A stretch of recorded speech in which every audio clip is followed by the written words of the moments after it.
Bonjour tout le monde, donc aujourd'hui on se retrouve sur MacGaming pour un tuto sur ScreenFlow, car beaucoup ne savent pas comment enregistrer un écran ou ce qu'est ScreenFlow. Donc déjà, ScreenFlow, vous le trouvez sur ce site internet, ce site internet, donc voilà, vous tapez ScreenFlow sur internet, c'est pas compliqué. Donc il est vendu à 99 $, ce qui fait 75 €. Il y a une version d'essai qui vous sert juste à tester si ça marche bien, si ça enregistre bien. Mais dès que vous exportez, ça vous affiche un gros ScreenFlow démo dessus sur votre vidéo. Ou vous pouvez voilà, mettre à jour si vous êtes en version 1. Quelques ou 2. Quelques.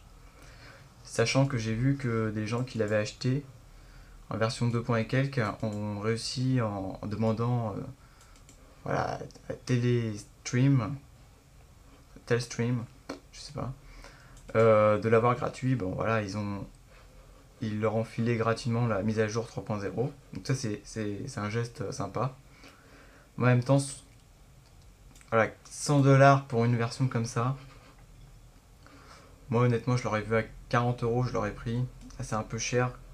75 €, même si c'est un bon logiciel, faut pas. Voilà, c'est un peu abusé je trouve quand même. Voilà, ça c'est mon point de vue. Donc vous pouvez le trouver gratuitement grâce au tuto sur la chaîne qui a été réalisé par Oxiz, notre cher ami Oxiz. Donc voilà. Pour cela, il faut donc vous téléchargez le lien qui est dans la, vous cliquez sur le lien qui est dans la description.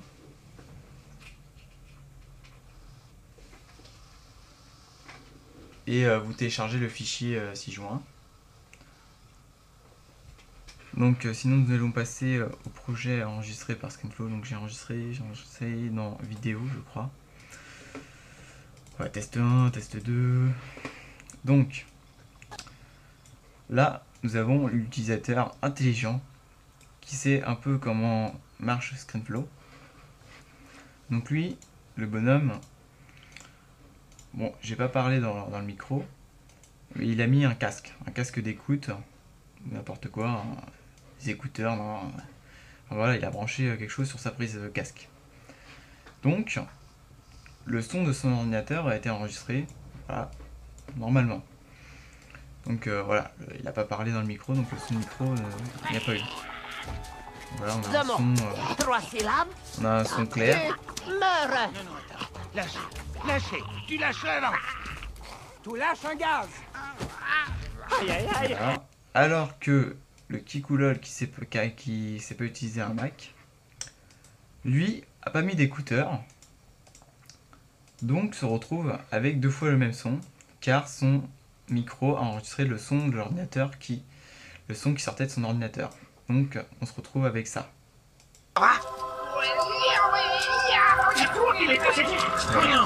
On a des échos. Donc c'est très simple pour éviter d'avoir ces échos.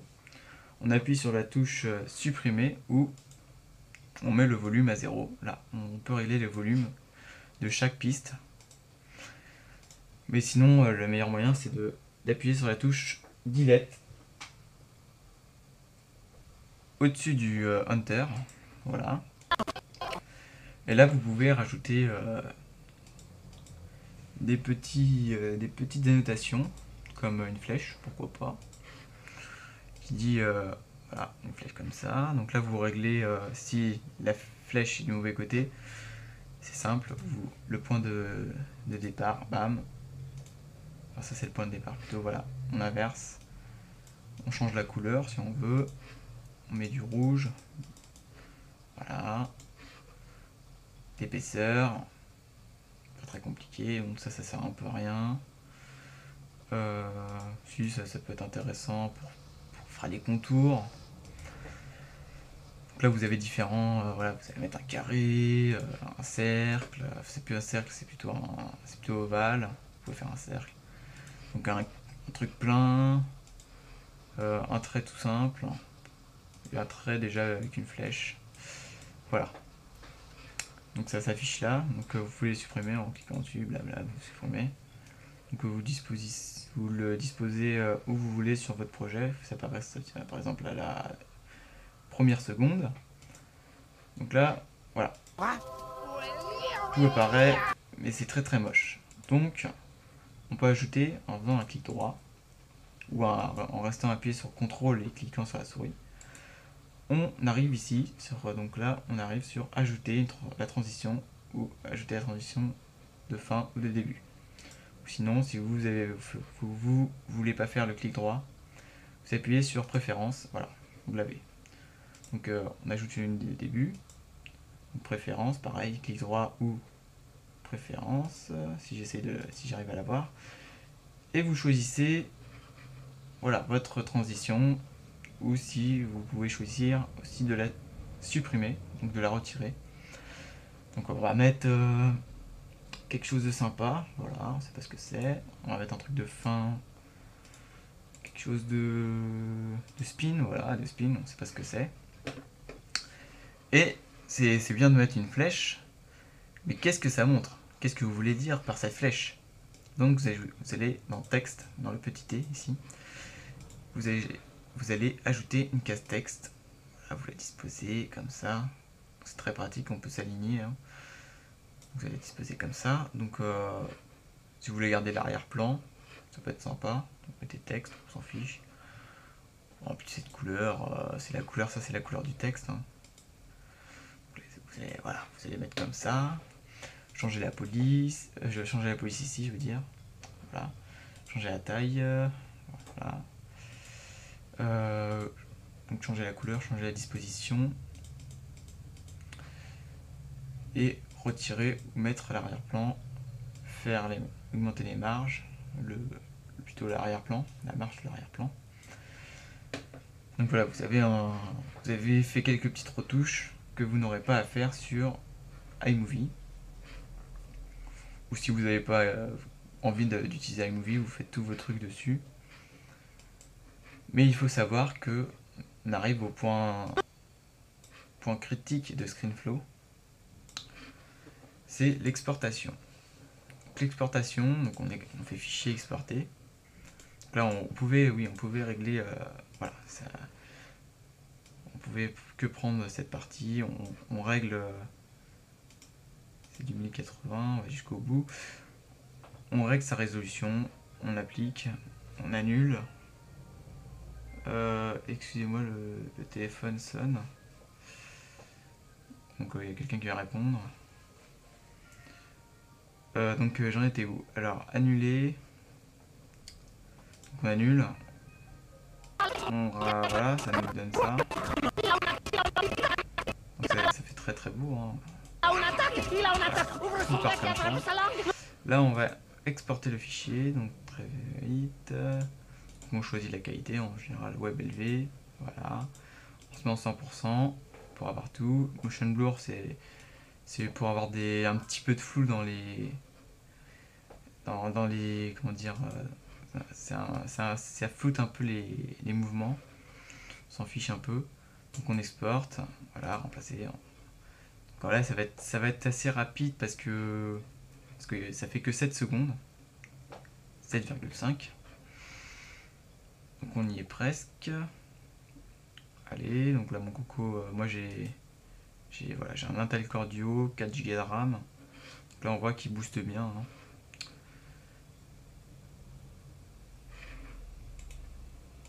Donc là il faut quand même de la patate, il faut au minimum 3 Go de RAM pour enregistrer et exporter avec un bon processeur quand même hein, qui tient le coup.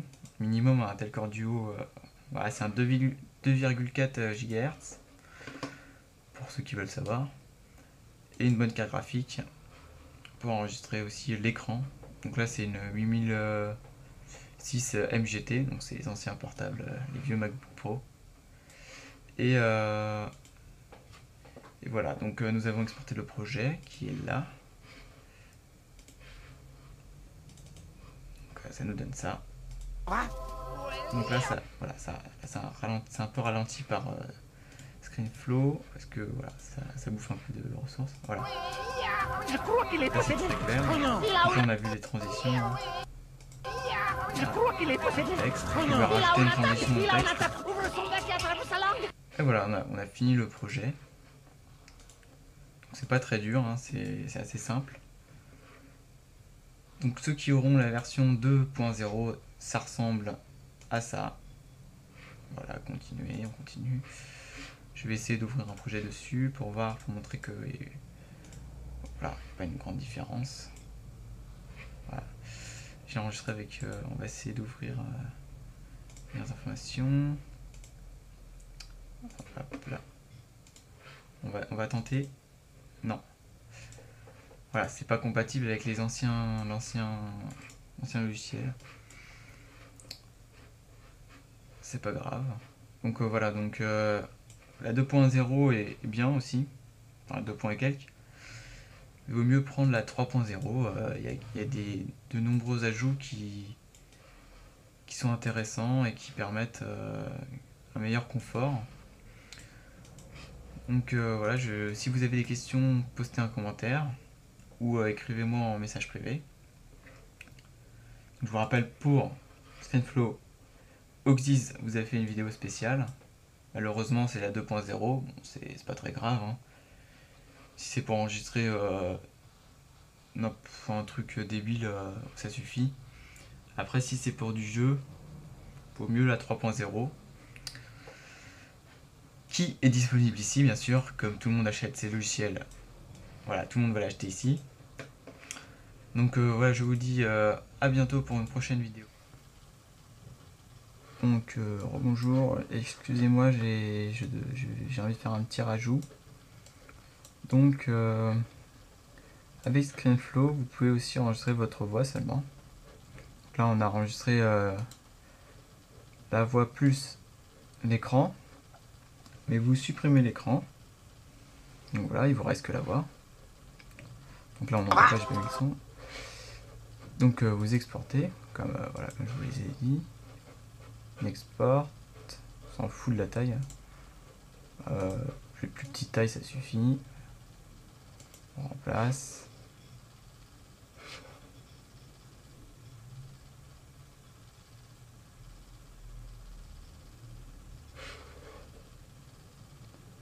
Voilà. On n'enregistre pas. Alors,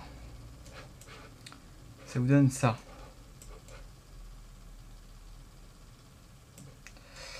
Donc ça, c'est voilà, il y a le son. Hein, voilà, c'est testé.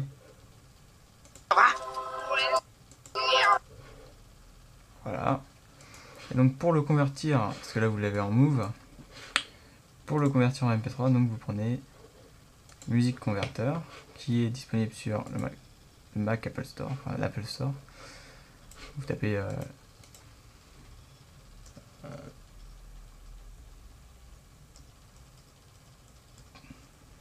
converteur. Donc là vous choisissez, hein, vous prenez pas.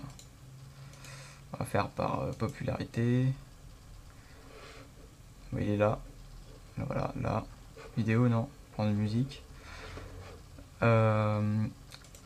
Donc vous glissez le fichier comme drop de fichier, donc voilà, le faire glisser ici. Donc je sais MP3 ou AC, comme vous voulez, converte. C'est fini, donc on montre, voilà, c'est là. On peut l'ouvrir donc avec iTunes, c'est un MP3. Hein. Vous pouvez l'ouvrir plus facilement.